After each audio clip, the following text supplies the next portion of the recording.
একদিন হযরত হালিমার একটি ছাগল শিয়ালে তুলে নিয়ে যায়।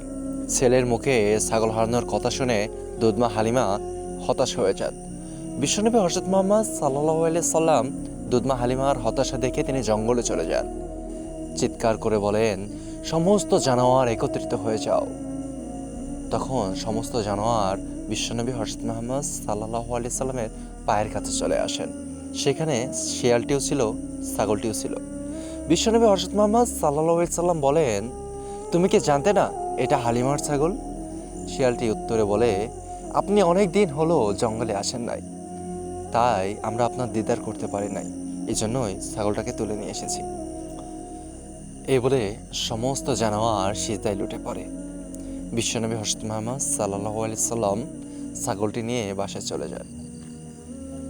বনের জানোয়ারগুলাও নবী চিনল, নবীর প্রেমে পাগল হইয়া গেল। অথচ আমি আপনি নবীর জন্য জীবন দিতে প্রস্তুত হইলাম না।